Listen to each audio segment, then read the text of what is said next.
The story of Britain's housing market is not a modern one. It is a 200-year pattern that has repeated so consistently that once you see it, you cannot unsee it again.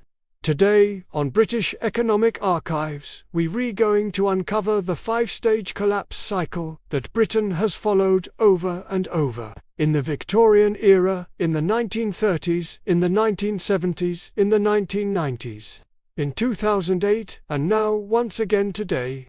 Whether you rent, own, or dream of owning, this cycle has shaped your life more than any government policy ever has. By the end of this video, you will understand exactly where Britain is in the cycle right now, and what is likely to come next. If you appreciate deep economic history told simply and clearly, make sure to like this video and subscribe to British Economic Archives. It helps the channel reach more people, and it keeps us digging deeper into the hidden financial history that still shapes the present. Every housing collapse Britain has lived through follows 5 stages. Stage 1. Rapid expansion. Stage 2. Over-leverage and speculation. Stage 3. The trigger, a shock that breaks confidence. Stage 4. Collapse or correction. Stage 5. Recovery and reset.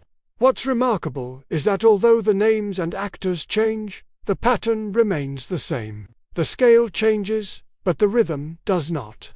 And Britain has been locked into this rhythm for roughly 2 centuries. Let's begin with Stage 1. Rapid expansion. In British housing history, this phase has repeated again and again during periods of cheap credit, new financial tools, and rising optimism. After the Second World War, Britain undertook one of the largest housing expansions in its history. Millions of homes were built to accommodate returning soldiers and a rapidly growing population. But more dramatic expansions came later. In the 1980s, the financial deregulation known as the Big Bang opened up credit markets. Suddenly, banks could lend more, and house prices surged. But the most explosive example was between 1997 and 2007. During this decade, house prices in England more than doubled. Stage 2 is where optimism becomes speculation. This is the point where house prices grow far faster than wages. And borrowing increases not because people can afford homes, but because they fear missing out on rising prices. The United Kingdom saw this clearly from the early 2000s onward. According to ONS data, the average house price-to-income ratio in England rose to around 8.6 by 2023. In London, it reached above 12. Historically, anything above 5 is considered dangerously stretched. These numbers are not sustainable. Between 1997 and 2007, mortgage lending in the UK grew at nearly double the rate of income growth. This is the danger of Stage 2, the belief that homes are guaranteed investments, not shelter. Developers build aggressively. Buyers stretch themselves thin. Investors buy second and third properties. The market becomes dependent not on real value but on constant credit expansion. And once speculation becomes the main driver, the system becomes fragile. All it needs is one shock. Stage 3 is the trigger, the event that breaks the illusion. Across British history, these triggers have been different, but the effect has been the same. Stage 4 is the collapse or correction, the phase where reality finally catches up with the market. This stage doesn't always look dramatic, but its effects are long-lasting. During the early 1990s crash, repossessions in the UK peaked at over 75,000 in 1991 alone. Construction slowed dramatically. In 2008, major UK banks, including RBS and Lloyds, required government bailouts. Not because of builders, but because the entire financial system was tied to property values. Developers halted projects. First-time buyers disappeared. Prices fell quickly in some regions and slowly in others, but the direction was the same. House prices always fall when buyers can no longer afford the debt required to sustain them. Britain's modern crisis is showing the same early signs. By 2023, interest rates had climbed from near zero to above 5%, the fastest increase in Britain in decades. Mortgage costs for the average household surged by hundreds of pounds a month. According to the Bank of England, nearly 1 million homeowners are at risk of financial strain as mortgage deals expire and rates reset. The seeds of collapse are always planted in stage 2, but they bloom in stage 4. Stage 5 is recovery and reset. This doesn't mean prices suddenly rebound. In fact, historically, British housing recoveries are slow. After the 1990s crash, it took nearly 7 years for prices to return to their previous peak. After the 2008 crash, it took around 6 years nationally. But what truly defines Stage 5 is not price recovery, it is the rewriting of rules. After the 1970s crash, banking regulations were tightened. After the 1990s crash, lenders became more cautious. After the 2008 crash, the UK introduced stress testing, higher deposit requirements, and stricter lending standards. In other words, Stage 5 is the detox period. The market purges speculation, tightens rules, and prepares for the next cycle. Because, after enough time passes, people forget, optimism returns, credit expands again, and Stage 1 starts anew. So where is Britain right now? The signs suggest Britain is somewhere between Stage 4 and Stage 5. Prices in many regions have already fallen in real terms once inflation is accounted for.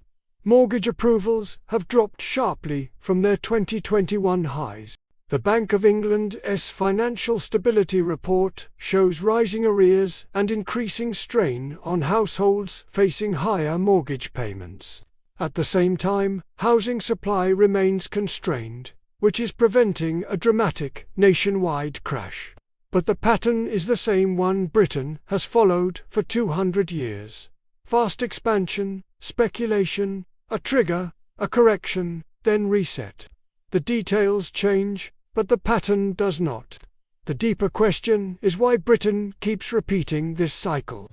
The answer lies in 3 structural forces that have never changed. First, Britain has always had limited land availability due to planning restrictions, especially after the 1947 Town and Country Planning Act.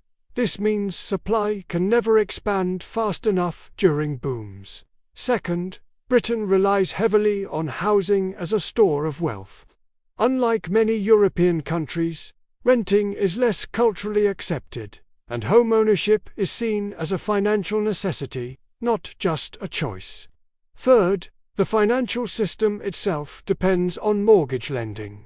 Around 40% of UK bank assets are tied to property. When property booms, banks profit.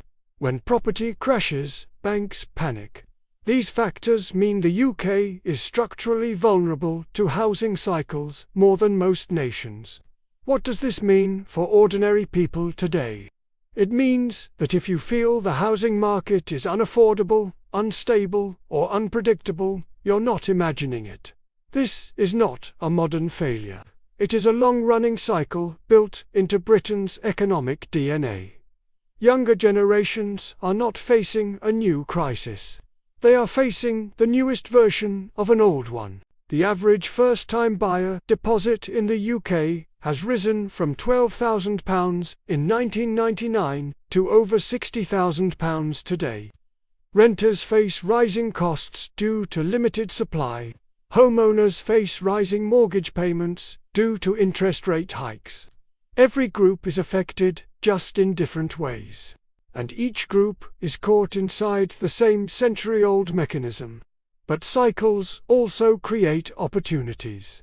Historically, the best time to buy in Britain has been during Stage 4 or early Stage 5, not at the peak.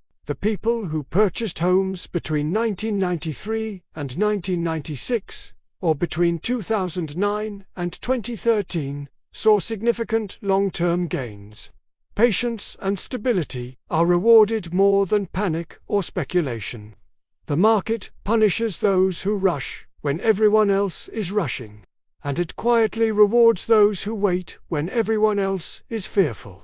The lesson from 200 years of British housing data is simple. Cycles are inevitable, but collapses are survivable. Markets fall, but they also recover. Rules tighten, but then they loosen again. And no matter how many times the cycle repeats, society adapts. What matters most is understanding the cycle and knowing which stage you are in. Thank you for watching British Economic Archives. If you found this breakdown useful, please like the video, share it with a friend who cares about Britain's future, and subscribe to the channel for more deep dives into British financial history. Your support helps us continue producing well-researched, easy-to-understand videos like this. Let me know in the comments which economic topic you'd like us to explore next. And until next time, remember, the past is never really past, especially in Britain's economy.